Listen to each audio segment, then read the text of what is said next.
सुप्रभात। मैं जगेंद्राणा।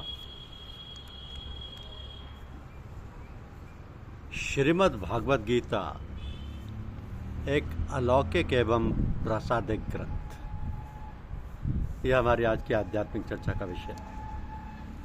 श्रीमद् भागवत गीता एक अलौकिक एवं प्रासादिक ग्रंथ। देखिए, श्रीमद् भागवत गीता जी पर टीका टिप्पणी, रहस्यपूर्ण अर्थ या भाव का उद्घाटन आदि तो दूर, अभी भी हमारे समाज में ऐसे बहुत से लोग हैं जो गीता जी के श्लोकों का शुद्ध पाठ नहीं कर पाते।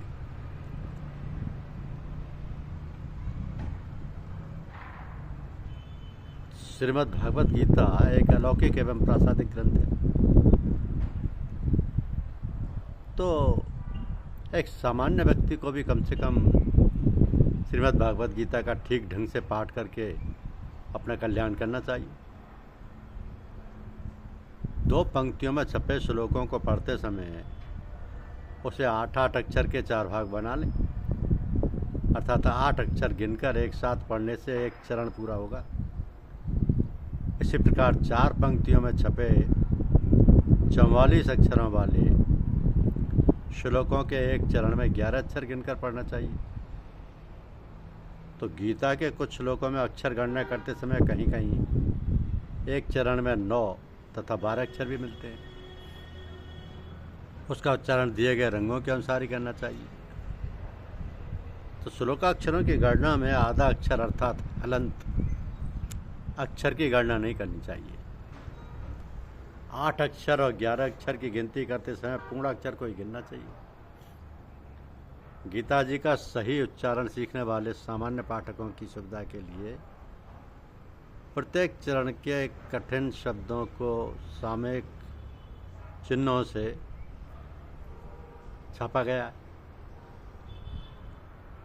ताकि पाठकों के श्लोक को पढ़ने और उसके भाव समझने में ज़्यादा सरलता हो। बड़ा पुराण में आया है कि नित्य गीता जी का पाठ करने वाले मनुष्य का पतन नहीं होता है।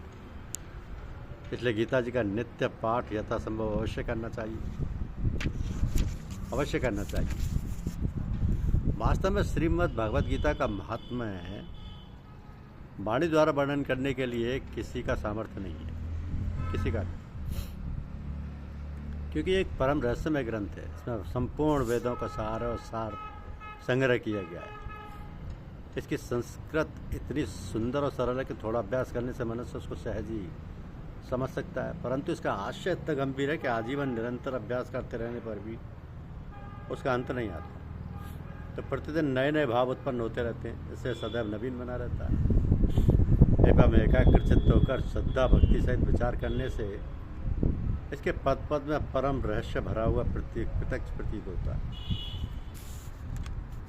तो भगवान के गुण, प्रभाव और मर्म का वर्णन जिस प्रकार गीता शास्त्र में किया गया है, वैसा अन्य ग्रंथों में मिलना कठिन है, क्योंकि प्राय ग्रंथों में कुछ न कुछ सांसारिक विषय मिला रहता है।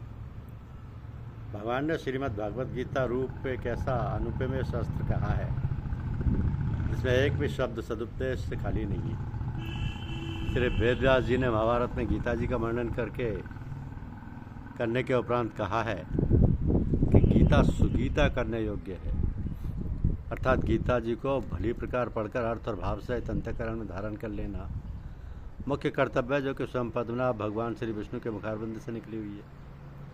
पर अन्य शास्त्रों के विस्तार से क्या प्रयोजन है? स्वयं भगवान ने भी इसके महात्म्य का वर्णन किया। तो गीता शास्त्र में मनुष्य का मात्र का अधिकार है, चाहे वह किसी भी वर्ण आश्रम में स्थित हो, परंतु भगवान में श्रद्धालु और भक्तियुक्त अवश्य होना चाहिए, क्योंकि भगवान ने अपने भक्तों में इसका प्रचार करने के लिए आज्ञा दी है। तथा यह भी कहा है कि स्त्री, वैश्य, शूद्र और पापियों ने भी मेरे परायण होकर परम गति को प्राप्त होते हैं। तो अपने अपने स्वाभाविक कर्मों द्वारा मेरी पूजा करके मनुष्य परम सिद्धि को प्राप्त होते हैं। इन सब बातों पर विचार करने से ही ज्ञात होता है कि परमात्मा की प्राप्ति में सभी का अधिकार है। परंतु उक्त विषय के मर्म को न समझने के कारण बहुत से मनुष्य, जिन्होंने श्री गीता जी को केवल नाम मात्र ही सुना है, कह दिया करते हैं कि गीता तो केवल सन्यासियों के लिए ही है। वे अपने बालकों को भी इसी भय से श्री गीता जी का अभ्यास नहीं कराते कि गीता के ज्ञान से कदाचित लड़का घर छोड़कर सन्यासी ना हो जाए।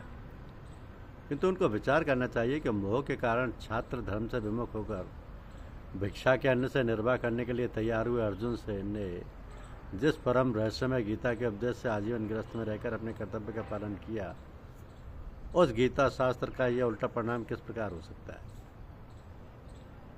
अतः कल्याण की इच्छा करने वाले मनुष्यों को उचित है कि मोह को त्याग कर अतिशय श्रद्धा भक्ति पूर्वक अपने बालकों को अर्थ और भाव के सहित श्री गीता जी का अध्ययन कराएं एवं स्वयं भी इसका पठन और मनन करते हुए भगवान के आज्ञानुसार साधन करने में तत्पर हो जाएं, क्योंकि अति दुर्लभ मनुष्य शरीर को प्राप्त होकर अपने अमूल्य समय का एक क्षण भी दुख मूलक क्षणभंगुर भोगों के भोगने में नष्ट करना उचित नहीं है।